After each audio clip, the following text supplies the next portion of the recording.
আল্লাহর নবী সাল্লাল্লাহু আলাইহি ওয়াসাল্লামের সুন্নাতের মধ্য থেকে এমন কিছু সুন্নাত পাওয়া যাবে যেগুলো সমাজ থেকে বিদায় হয়ে যাবে।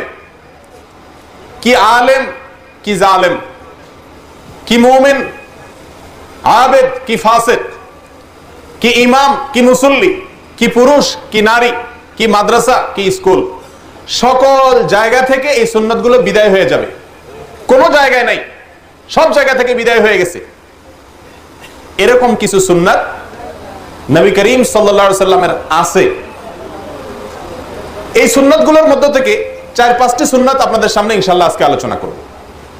তার আগে একটি হাদিস আপনাদের সামনে আমি পড়েছি, সেটির বাংলা করে শুনাই। হাদিসটিতে নবী করিম সাল্লাল্লাহু আলাইহি ওয়াসাল্লাম ইরশাদ করেছেন, বেলাল ইবনুল হারিস রাদিয়াল্লাহু তাআলা আনহুকে, তিরমিজিতে বর্ণিত, আল্লাহর নবী সাল্লাল্লাহু আলাইহি ওয়াসাল্লাম ইরশাদ করেন, মান আহইয়া সুন্নাতাম মিন সুন্নতি ক্বাদ উমিতাত বাদি, যে ব্যক্তি আমার মৃত্যুর পরে কোন সুন্নাতকে জিন্দা করবে, আমার মৃত্যুর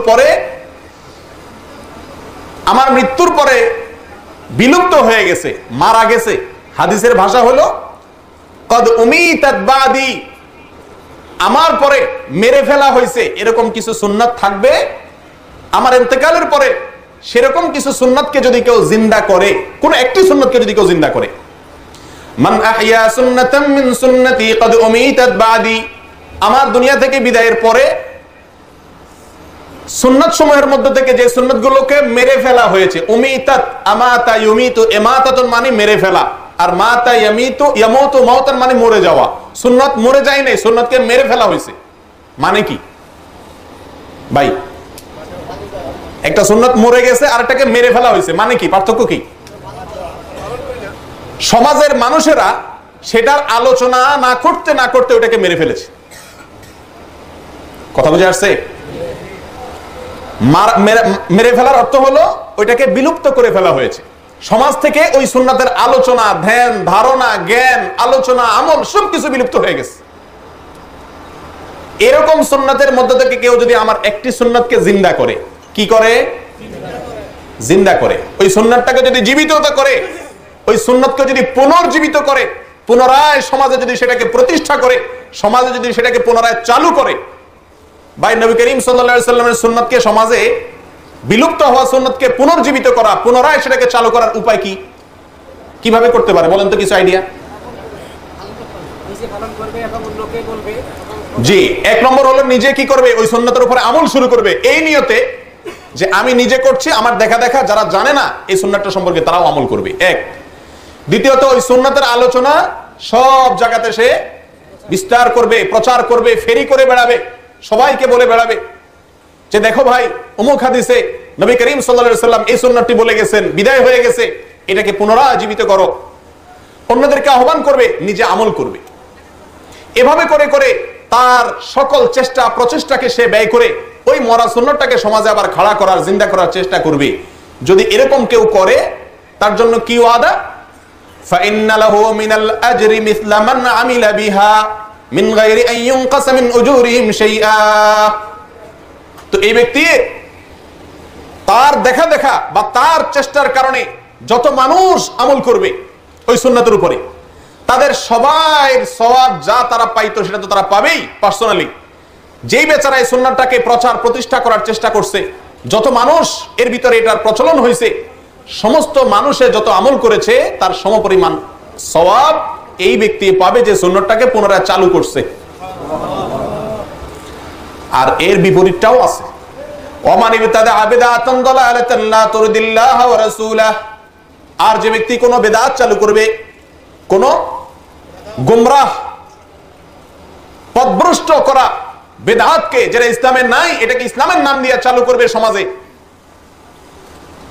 এটাকে প্রচার প্রসার করবে, এটাকে জীবিত করবে, পুনর্জীবিত করবে সমাজের মধ্যে, তাহলে কানা আলাইহি মিসলা আসামি মান আমিলা বিহা, যত মানুষ তার এই প্রচারের কারণে আমল করবে সবার সমপরিমাণ গুনাহ সে ভোগ করবে। লা ইয়ানকুসু যালিকা মিন আওজারিন নাসি শাইআ, তাই বললে যারা তার প্রচারের কারণে এই বেদাতে লিপ্ত হয়েছে তাদের গুনাহ মাফ নাই, তাদেরটা তো আছেই। এই ব্যক্তি সবার সমপরিমাণ গুনাহের ভাগী হবে। আল্লাহ আমাদের হেফাজত করেন। একটা মেসেজ আপনাদের অনেকের মোবাইলে, সবার সাথে এখন অ্যান্ড্রয়েড মোবাইল আছে, ফেসবুকে, মেসেজে, হোয়াটসঅ্যাপে, ইমোতে ইত্যাদিতে একটা মেসেজ আসে। কি মেসেজ?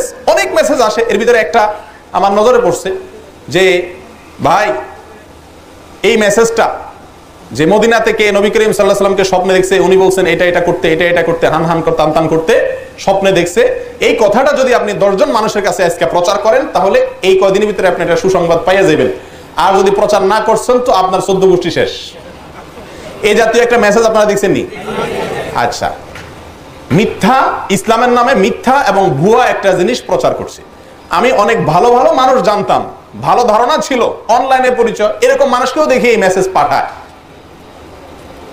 তো এই লোক একটি বিদআত, ইসলামের নামে একটি ভুয়া জিনিসকে প্রচারে যদি সে লিপ্ত হয়, তো ওই যে 10 জনে পাঠাচ্ছে, 10 জন কত 10 জন যাচ্ছে, এই সবার গুনাহগুলো তাদেরটা তো তাদের আছেই, আপনার আমল নামে এক্সট্রা হিসাবে জমা হচ্ছে। আল্লাহ তাআলা আমাদেরকে হেফাজত করে। ও ভাই, তাহলে শুরুতে আমি আপনাদের ওয়াদা নিতে যাচ্ছি, যে কয়টা সুন্নতের কথা বলবো ইনশাআল্লাহ, এগুলো সমাজে পুনরায় চালু করার চেষ্টা করবেন। বুঝেন না আসলে, এই জন্য ইনশাআল্লাহ বলে ফেলছেন। সুন্নতগুলো সবগুলা সোজা মিষ্টি সুন্নত না। মিষ্টি মিষ্টি সুন্নত পালন করা খুব সোজা, আলহামদুলিল্লাহ। হ্যাঁ, মিষ্টি মিষ্টি সুন্নত আছে না কিছু, এগুলো পালন করতে আলহামদুলিল্লাহ বেশি ওয়াজ করা লাগে। ঈদের দিন মিষ্টি খাওয়া সুন্নত, ভালো জামা পরা সুন্নত, এগুলো ওয়াজ করা লাগে না আলহামদুলিল্লাহ। আমি যে সুন্নতগুলো বলবো এত সহজ না ভাই, বহুত কঠিন। সমাজে কেউ করে না, আপনাকে করতে হবে। সমাজের স্রোতের বিপরীতে চেষ্টা করতে হবে। আল্লাহ তাআলা আমাদেরকে তৌফিক দান করেন। প্রিয় দিনী ভাইরা, তাহলে এই হাদিস থেকে, যে হাদিসটি তিরমিজিতে বর্ণিত, বেলাল ইবনুল হারিস রাদিয়াল্লাহু তাআলা আনহু বর্ণনা করেছেন। হাদিসটিকে আল্লামা আলবানী রাহিমাহুল্লাহ সহ মুহাদ্দিসিনে কেরাম এটাকে বিশুদ্ধ বলেছেন এবং ইমাম তিরমিজি রাহিমাহুল্লাহ নিজে এটাকে হাসান বলেছেন।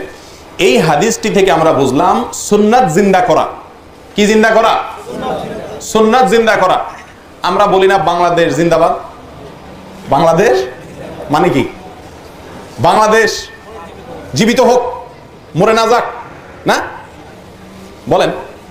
কিন্তু এখন যেটা বলতে চাচ্ছি আমি, সেটা হলো কি, আল্লাহ রসুলের সাল্লাল্লাহু আলাইহি সাল্লাম, আল্লাহ রসুল সাল্লাল্লাহু আলাইহি সাল্লামের মরা সুন্নাতগুলো জিন্দাবাদ। জিন্দাবাদ নেই? চাননি জিন্দাবাদ হোক? তো জিন্দাবাদ হইলে শুধু ওয়াজ শুনলে হবে না, আমল করতে হবে। রাজি আছেন তো ইনশাআল্লাহ? আল্লাহ আমাদের সকলকে আমল তৌফিক দান করেন।